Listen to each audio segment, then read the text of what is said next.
On va se lever ensemble. Alors, gloire à Dieu. Et particulièrement, donc, aujourd'hui, on va voir la naissance de l'espérance. Alors, on va lire dans la Bible, dans Deutéronome, chapitre 18. Deutéronome, chapitre 18.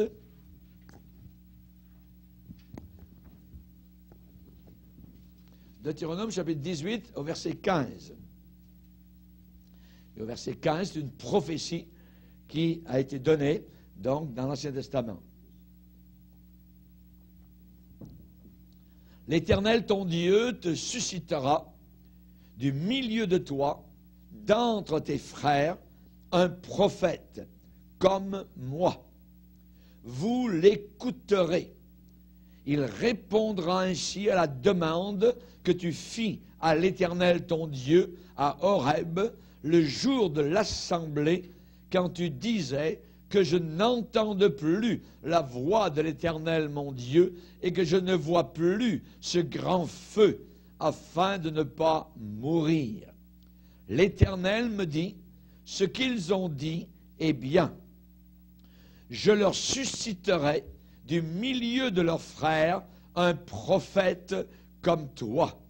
Je mettrai mes paroles dans sa bouche, et il leur dira tout ce que je lui commanderai. Et si quelqu'un n'écoute pas mes paroles qu'il dira en mon nom, c'est moi qui lui en demanderai compte. Amen. Père, nous voulons te bénir pour ta puissante parole. Merci pour le glaive du Saint-Esprit. Merci pour ton peuple, Seigneur. Nous sommes devant toi et nous voulons entendre ta voix. Nous avons besoin d'encouragement. Nous avons besoin de ta force. Nous avons besoin encore de révélations puissantes de ta part. Car tu es le Dieu qui veut te révéler, Seigneur, à chacun de nos cœurs.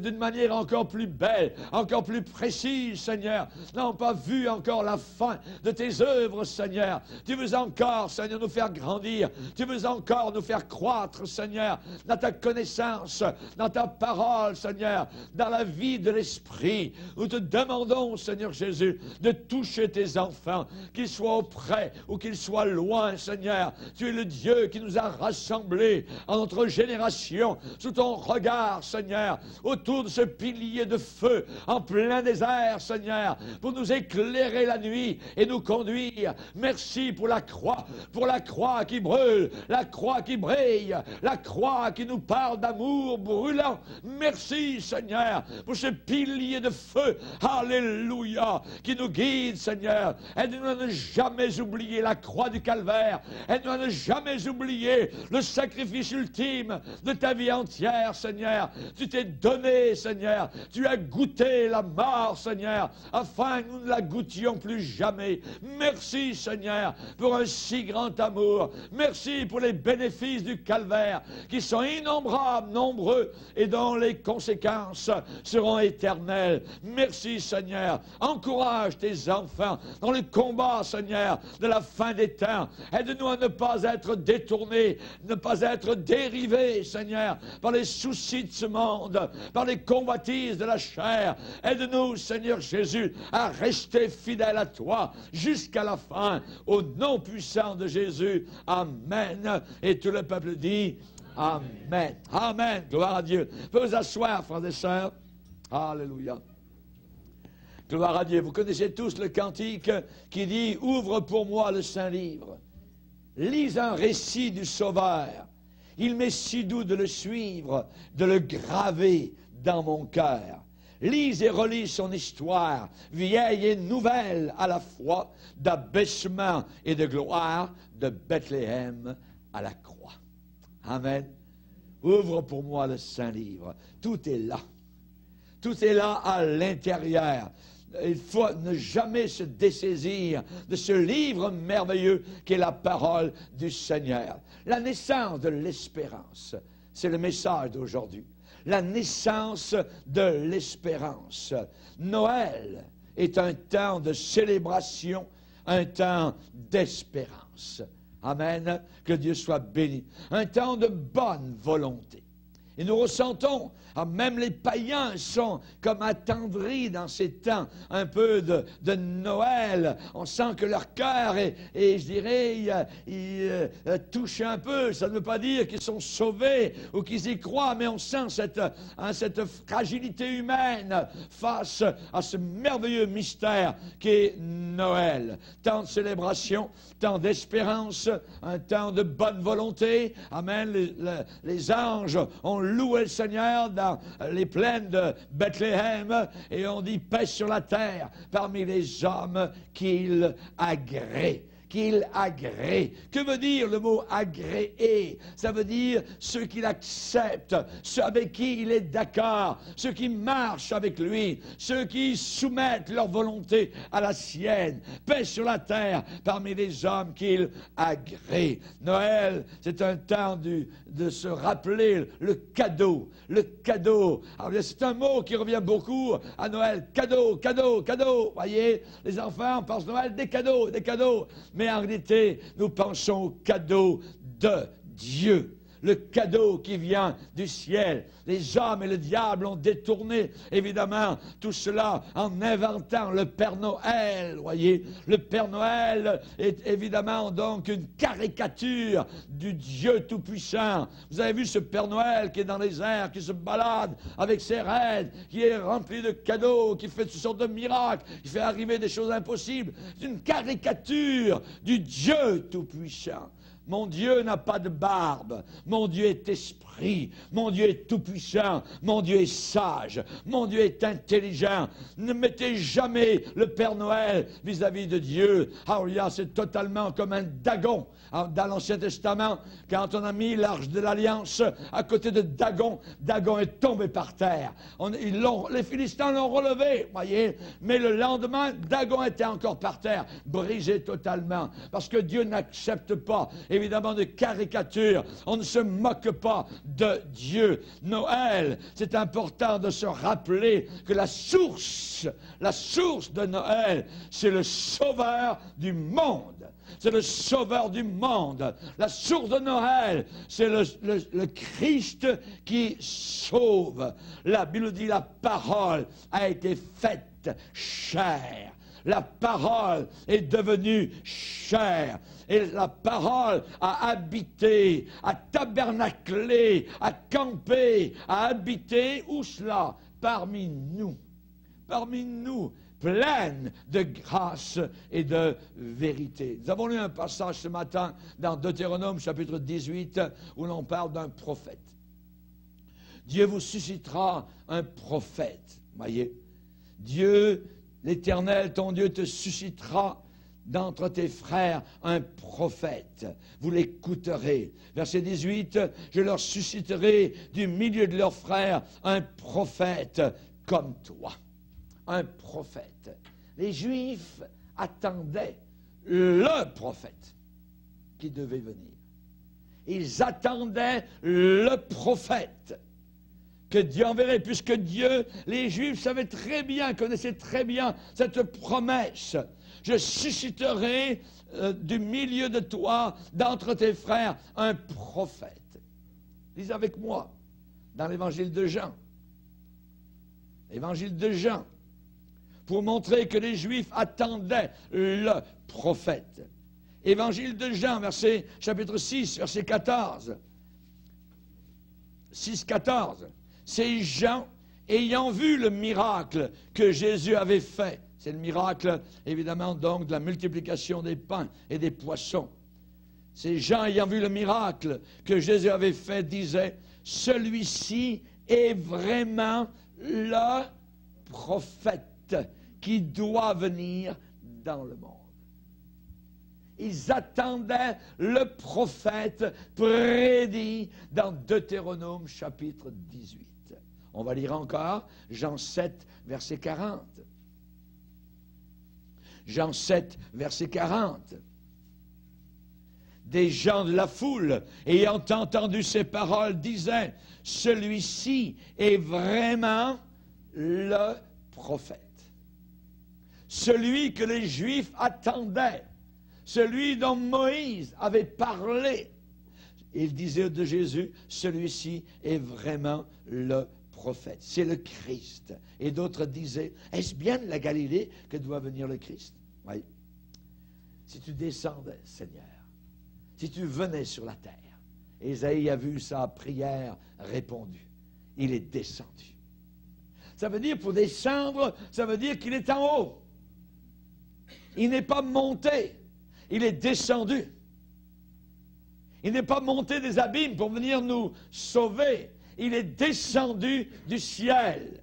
Il y a un lieu, il y a un monde habité, un monde de gloire, un monde de lumière, amen, duquel Christ a quitté son siège de gloire pour venir jusqu'à nous.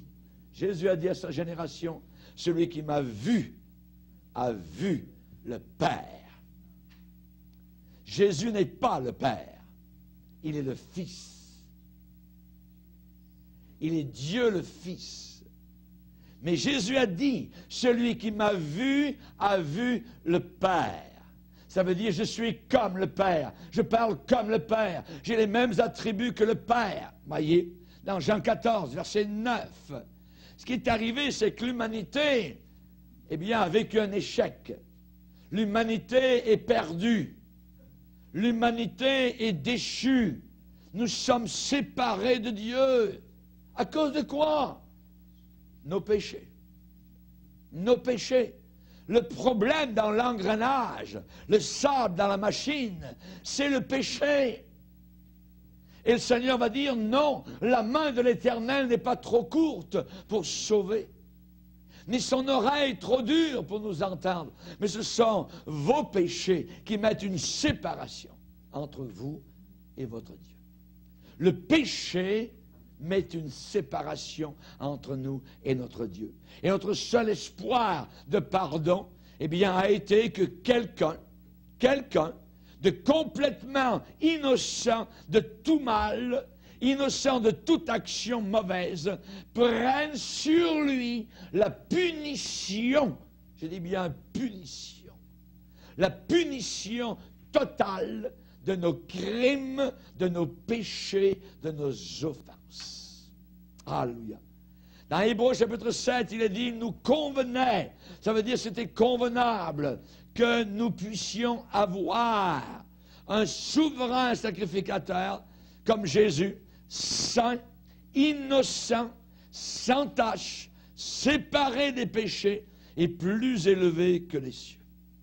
Jésus, notre Sauveur, innocent, sans tache. Pierre va le décrire comme étant l'agneau sans défaut. Relisez vos évangiles et essayez de trouver un défaut à Jésus. Et ensuite, vous venez me voir. Et je vous donne 10 000 $. Si vous trouvez un seul défaut à Jésus-Christ, un seul péché, une seule faille à Jésus-Christ, une telle vie parfaite, imaginez, c'est totalement impossible pour nous de réaliser cela. Une vie aussi parfaite, un amour aussi gratuit, aussi altruiste, imaginez. Totalement impossible. Il n'y a personne parmi nous qui peut aimer comme il a aimé, qui peut vivre une vie comme il a vécu. Il a défié sa génération et il a dit, qui de vous me convaincra de péché? Nous, pour être sauvés, il faut absolument être convaincus de nos péchés. Mais pas Jésus. Pas Jésus. C'est la raison pour laquelle il est le sauveur du monde et je vais vous démontrer qu'il est Dieu. Jésus est Dieu. Alléluia. La Bible dit que nous, bien, tous ont péché. Et nous sommes compris dans le tous. Tous ont péché. Nous avons tous péché. Et l'homme sage de l'Ancien Testament, Salomon, a dit, non, il n'y a pas sur la terre d'homme juste qui fasse le bien et qui ne pêche jamais. C'est impossible. Tu as péché, j'ai péché, nous avons péché, vous avez péché. Nous sommes des pécheurs. Mais pas Jésus. Mais non pas Jésus-Christ. Merci Seigneur. Donc Dieu, depuis l'éternité, a envoyé son Fils pour qu'il entre, pour qu'il pénètre dans la mortalité.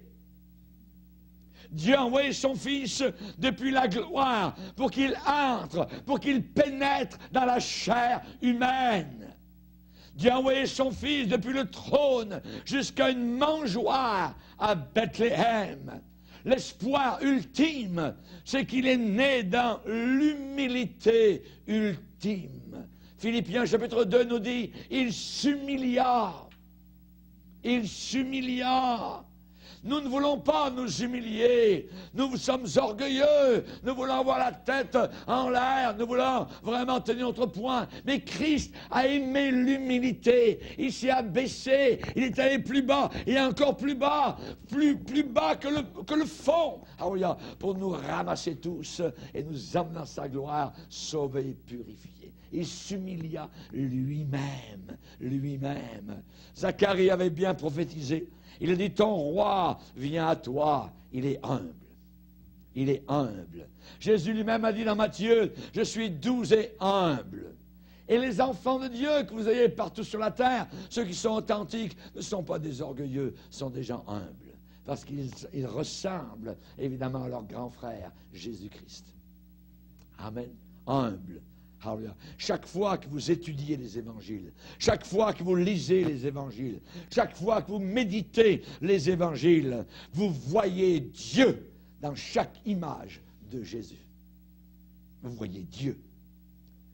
Il parle comme Dieu, avec autorité. Il agit comme Dieu. Il pense comme Dieu. Il fait des miracles que seul Dieu est capable d'accomplir. Il enseigne la vérité que seul Dieu pourrait enseigner. Il réagit avec amour, avec compassion, avec bonté, avec sagesse, avec miséricorde, avec omniscience que seul Dieu possède. La femme adultère, entre les mains d'hommes religieux, serait morte. Entre les mains du Dieu Jésus, elle a été sauvée. Va et ne pêche plus. Amen.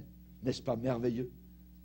Psaume 2 est une prophétie concernant Jésus-Christ. Dans le psaume 2, vous voyez le Père qui parle, vous voyez Jésus qui parle, et vous voyez le Saint-Esprit qui conseille. La Trinité est là, dans le psaume 2. L'Éternel m'a dit, tu es mon Fils. Le Père a parlé et a dit à son Fils, tu es mon Fils, je t'ai engendré aujourd'hui.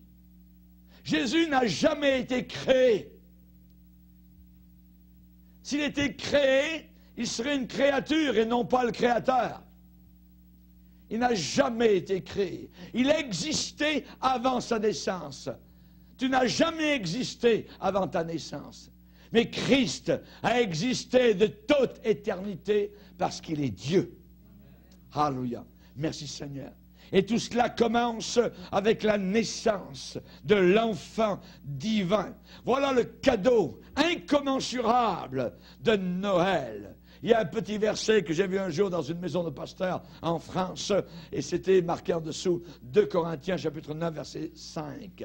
Grâce soit rendue à Dieu pour son cadeau ineffable. Grâce soit rendue à Dieu pour son cadeau, pour son don ineffable. Ineffable, ça veut dire, il n'y a pas de mot pour le dire. C'est merveilleux, c'est unspeakable. C'est ineffable, c'est glorieux, voyez. Jésus-Christ, le propre Fils de Dieu, a abandonné sa richesse. Il a abandonné le privilège de vivre comme étant Dieu, voyez, pour venir sauver son peuple de ses péchés, tout en ne perdant jamais sa divinité à aucun moment, même pendant qu'il était sur la terre. Il était Dieu en chair. Il est venu pour sauver son peuple de ses péchés. Et il nous sauve encore, nous chrétiens, de nos péchés. Chaque année, nous péchons. Si le Seigneur nous montrait aujourd'hui tous les péchés que nous avons commis durant l'année qui vient de s'écouler, nous serions horrifiés. Mais. N'oubliez pas qu'il est saint, qu'il est 3 fois saint. 3 fois saint.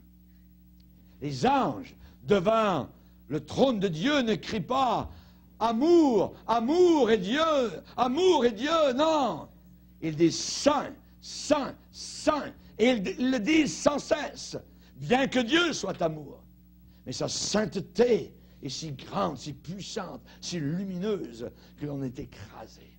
Et on a besoin toujours d'être sauvé de nos péchés. Amen. Amen. Il est venu pour que par sa pauvreté, nous soyons enrichis. Alléluia. Le cadeau miraculeux de Noël, c'est que Dieu est né dans une mangeoire. Pour que nous naissions de nouveau et arrivions dans sa gloire. Alléluia. Merci Seigneur. Nous devons nous émerveiller tout à nouveau. Souvent, nous, comme chrétiens, avons perdu ce sens d'émerveillement, comme un enfant qui voit un beau paysage pour la première fois. Voyez, l'adulte va dire, ouais, c'est bien beau. Mais l'enfant, lui, ah, papa, c'est merveilleux, c'est glorieux, tout ça. Et nous devons de nouveau nous émerveiller devant ce mystère sacré de Noël. Le sens de ce cadeau, grâce, soit rendu à Dieu pour son don, pour son cadeau ineffable. Noël, ce n'est pas l'histoire de l'enfance du Sauveur. Non. Noël, c'est l'histoire de sa divinité. Dieu, dans une petite boîte en bois, appelée mangeoire.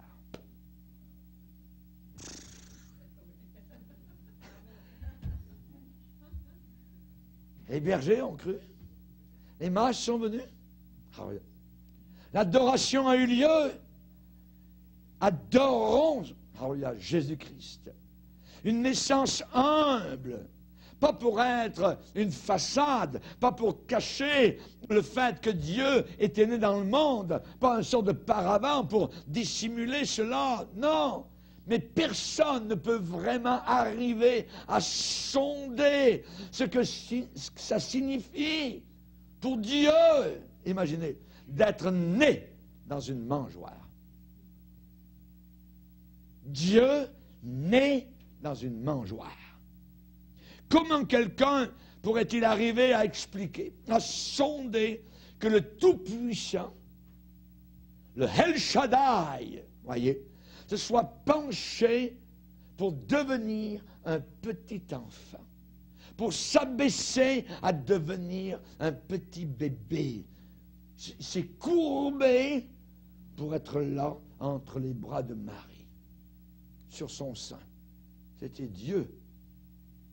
Imaginez. Hey, il n'y a pas de reine dans le ciel. Il n'y a qu'un roi. Et c'est Jésus. Les mages ne sont pas venus pour adorer Marie. Ils ont adoré l'enfant. Amen. Que Dieu soit béni et glorifié.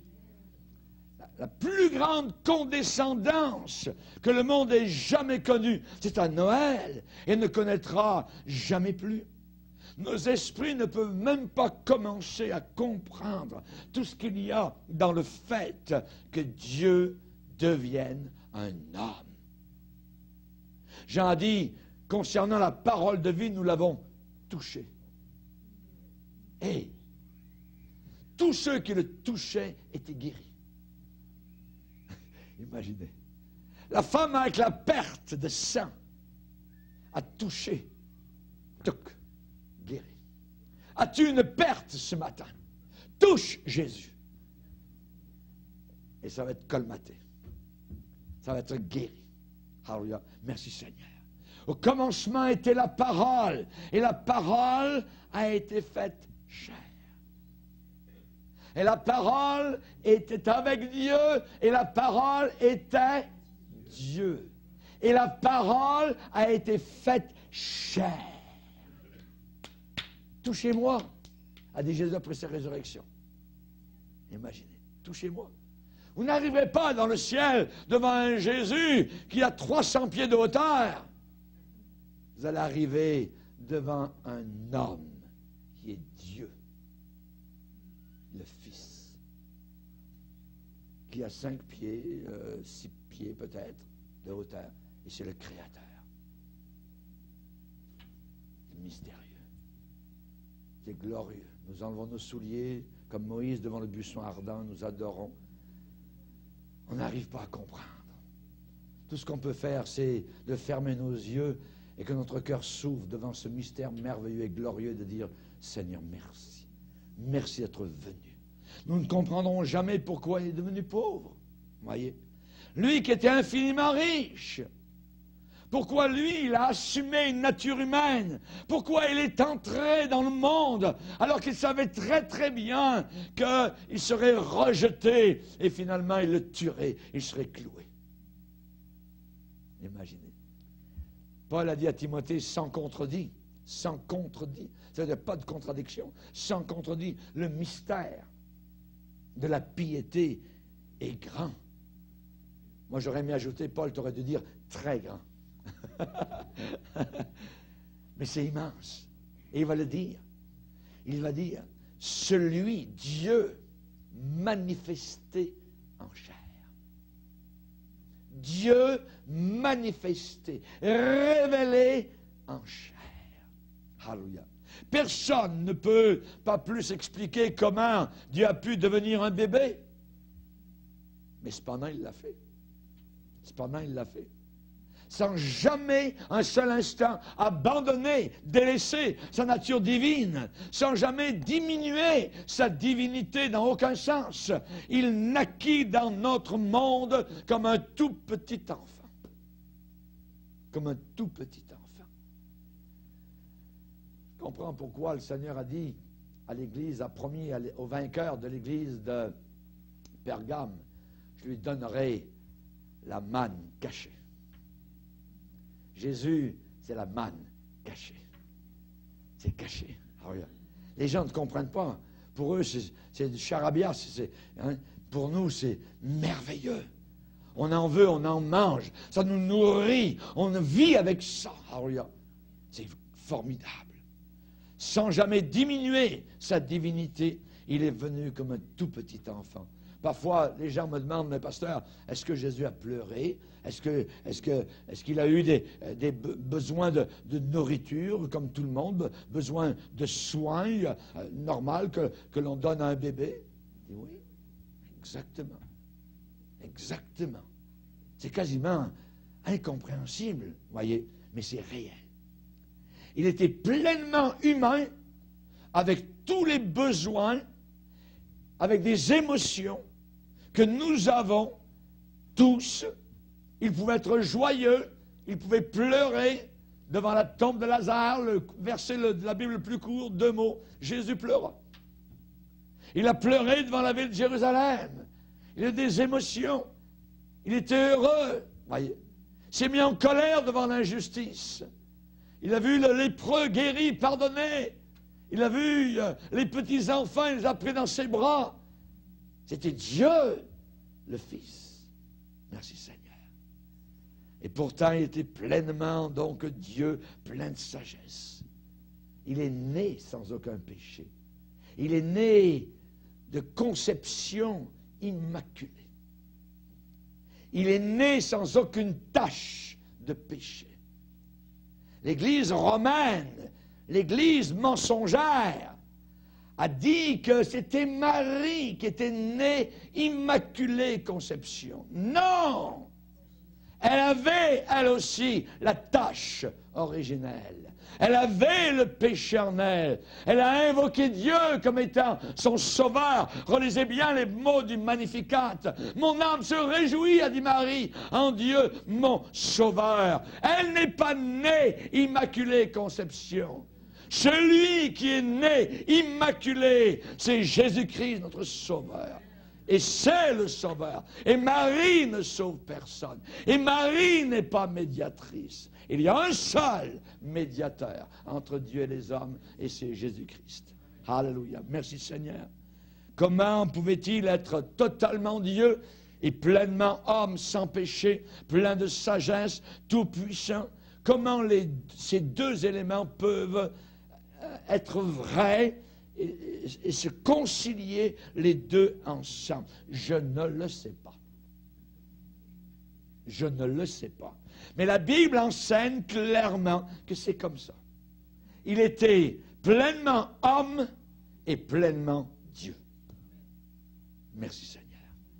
Dans un certain sens, Jésus a suspendu temporairement et volontairement la pleine application de ses attributs divins. Il n'a abandonné à aucun moment le fait qu'il était Dieu. Il était Dieu. Mais il a volontairement mis de côté l'utilisation des privilèges et des pouvoirs qui lui appartenaient comme Dieu. Dieu ne dort pas, mais Jésus avait sommeil. Et dans le bateau, il dormait. Voyez. Il est pleinement homme, pleinement Dieu. Philippiens nous dit, Jésus, lequel, existant en forme de Dieu, n'a pas regardé comme une proie, voyez, à arracher, comme un vol, comme un voleur, à arracher ce qui ne lui appartenait pas. Non, voyez. Il n'a pas regardé comme une proie à arracher, d'être égal avec Dieu. Mais il s'est dépouillé lui-même. Et il est venu vers nous. Merci Seigneur. Il a choisi délibérément de soumettre sa volonté à la volonté du Père. Il a dit, je ne puis rien faire de moi-même. Je ne peux rien faire de moi-même. Il a dit dans Jean 6, 38, je suis descendu du ciel, non pour faire ma volonté, mais faire la volonté de celui qui m'a envoyé. Jésus n'est pas le Père. Jésus est le Fils. Et le Père n'est pas le Fils. Quand Jésus priait son Père, il ne se priait pas à lui-même. Il priait son Père. Quand sur la croix, il a prié, mon Dieu, pourquoi m'as-tu abandonné? Il parlait au Père. Il ne se parlait pas à lui. Amen. Toute la plénitude de la divinité était en lui. Au travers de tout cela, au travers de tout son passage sur terre, il est resté et il a demeuré pleinement Dieu. Et depuis environ 2000 ans, le débat fait rage, voyez, sur la véritable personne de Jésus-Christ. C'est un débat. Et ce débat a commencé quand Satan est venu vers lui et lui a dit, si tu es le Fils de Dieu. Voyez. Alors, ce que tu as à dire, c'est que Satan haït cette filialité avec le Père. Et tous ceux qui ne croient pas dans le Fils n'iront jamais au ciel. Il faut absolument croire dans le Fils. Et vous avez des millions et des milliards de personnes, particulièrement dans le monde bouddhiste et islamiste, qui ne croient pas en Jésus-Christ. Les islamistes répètent que Dieu n'a pas de Fils. Ils sont tous damnés. Non pas parce que Dieu ne les aime pas, mais ils ne veulent pas croire au Fils. C'est une religion diabolique, antichrist, littéralement. Il faut croire au Fils pour aller au ciel. Le seul sauveur, c'est le Fils. Voyez. On va le lire dans la première épître de Jean, où Jean va le répéter particulièrement.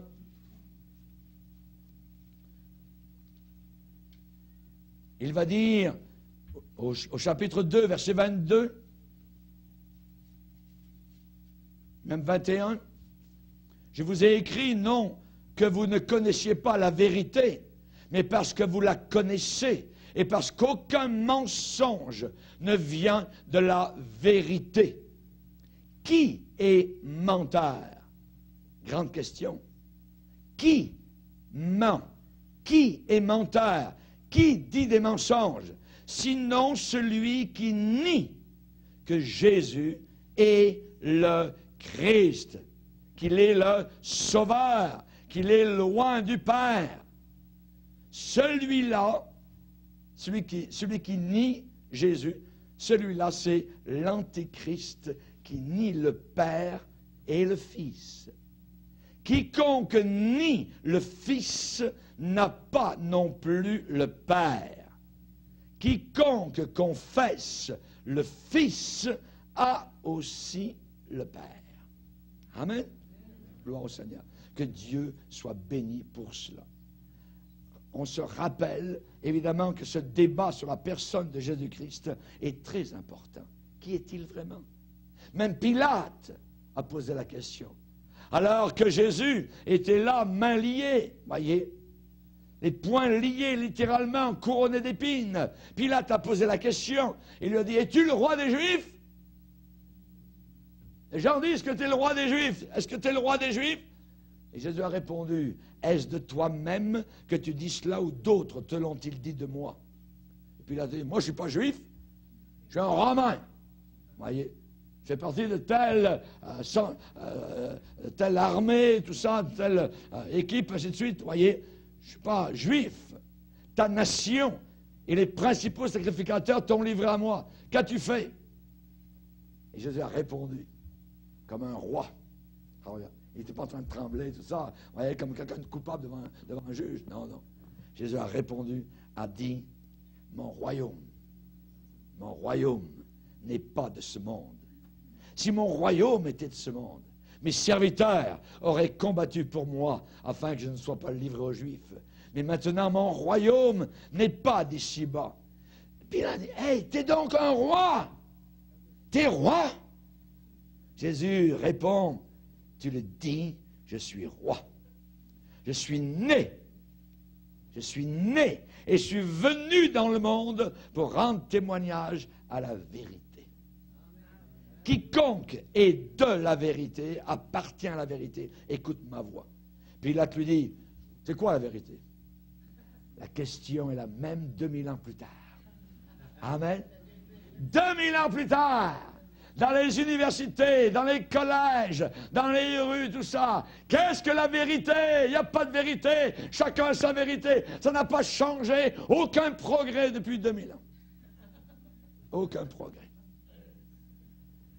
Et même devant la croix, rappelez-vous, les hommes religieux ont dit à Jésus, « Hey, si tu es le Fils de Dieu, descends de la croix. » La même chose que Satan. Ces hommes religieux étaient diabolisés. Leur maître Satan avait dit la même chose à Jésus quelque temps auparavant.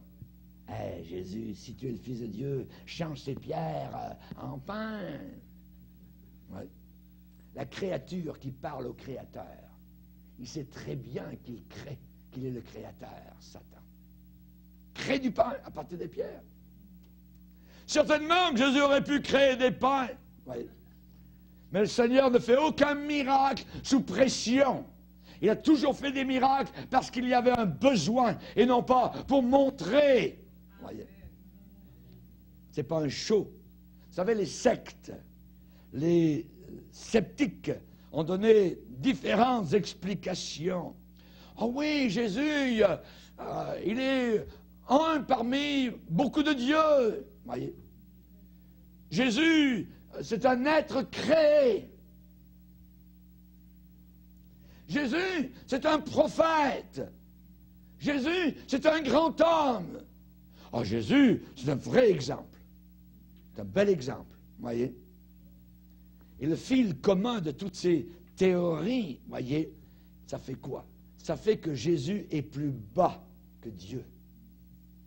Jésus est moins que Dieu. Et nous avons dans la parole de Dieu 2 épîtres qui nous élèvent Jésus-Christ, nous le montrent à sa hauteur. L'épître aux Colossiens et l'épître aux Hébreux.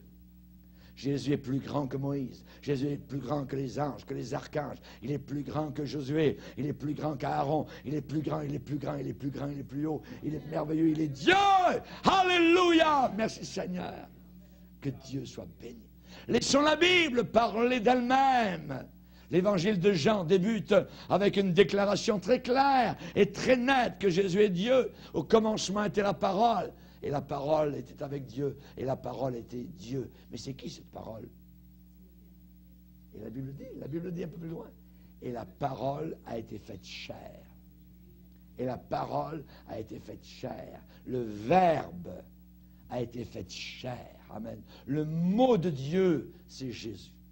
Il est parole vivante, pleine de vie. Merci Seigneur. Alléluia. La parole qui a été mentionnée dans ce passage enlève tous les doutes que nous pourrions avoir. La parole a été faite chair. Elle a habité parmi nous pleine, pleine de grâce, de gloire. Et nous avons contemplé. Amen. Alléluia. Comme nous, on va la nuit sous les étoiles contempler. Comme David a contemplé. Nous nous contemplons. Amen. Alléluia. Le croiriez-vous? Il est pleinement Dieu. Pensez un peu à ce que cela signifie. L'étendue de la création. C'est lui qui a créé tout. Le petit bébé, c'est lui le créateur. C'est lui qui a tout créé. Quand nous lisons dans Genèse, 1er chapitre, verset 1er, au commencement, Dieu créa les cieux et la terre. C'est qui ce Dieu? C'est Jésus-Christ. C'est lui le créateur. Et Colossiens 1er chapitre, verset 15 nous dit, tout a été créé par lui et pour lui. J'ai été créé pour lui. Tu as été créé pour lui, pour son plaisir, pour avoir communion avec lui. Alléluia. Laisse-toi aimer par Jésus. Ne garde pas de réticence à l'intérieur. Ouvre ton cœur pleinement au Seigneur. Amen. L'étendue de la création est stupéfiant à vous faire tituber. Imaginez un ballon qui est creux, un ballon qui est vide, voyez, de la taille du soleil. Eh bien, ce ballon vide de la taille du soleil peut contenir environ 1 million de planètes de la taille de la Terre. On a un grain de sable. On a un grain de sable. L'étoile la plus brillante dans nos cieux, c'est Sirius Canis Major. Elle est 2 fois plus grande que le Soleil. Ce qui veut dire qu'on peut mettre 2 millions de terres à l'intérieur. Arcturus est 23 fois plus grande que notre Soleil. Bételgeuse est une des étoiles visibles dans la constellation d'Orion. Elle est 300 fois plus grande que notre Soleil. Pas étonnant que Job s'est émerveillé devant Dieu. Il a un respect de Dieu mêlé de crainte. Et il a dit, mais comment l'homme serait-il juste devant Dieu? Il a créé la grande ours, l'Orion, les Pléiades et les étoiles des régions australes. Un rayon de lumière voyage à environ 300 000 kilomètres à la seconde. Touc, il vient de faire 300 000 kilomètres. Un rayon de lumière. Oui. Un rayon de lumière. Il faut environ 8 minutes et demie à la lumière du soleil pour nous atteindre sur la terre. Si nous pouvions voyager à cette vitesse à partir de la Terre, vous pourriez arriver sur la Lune en 1 seconde et demie.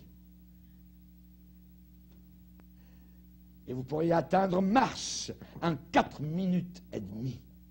Vous pourriez atteindre Jupiter en 35 minutes. Vous pourriez atteindre Pluton en 5h20 minutes. Vous pourriez atteindre Alpha Centaure, l'étoile la plus proche, en 4 ans, 4 mois.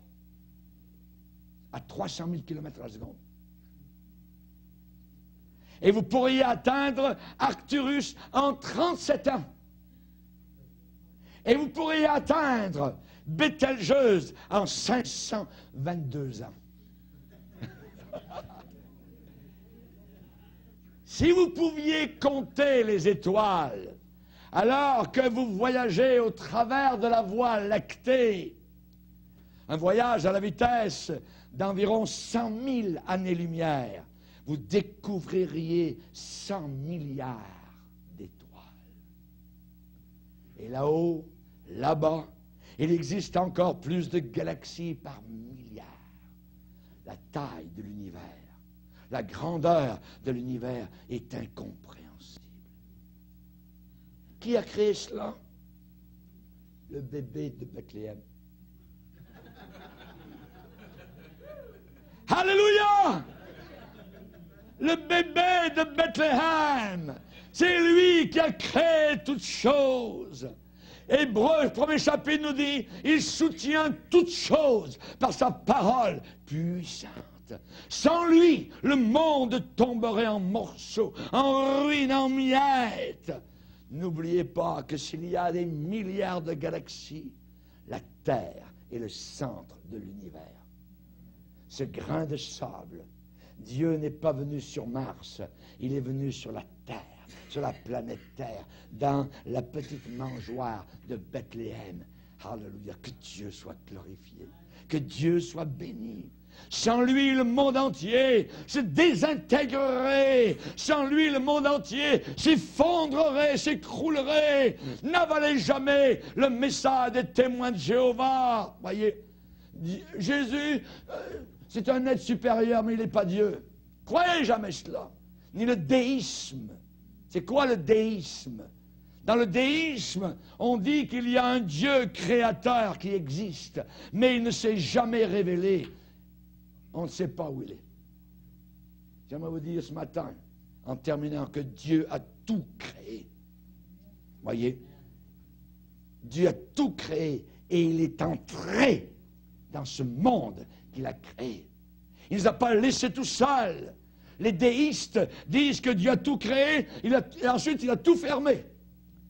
Et puis, il est parti. Donc, on ne peut pas savoir, on ne peut pas le connaître, on ne sait pas où il est. N'avalez jamais ce mensonge. Je sais où il est. Là où 2 ou 3 sont réunis, je suis là, a dit le Seigneur. Amen.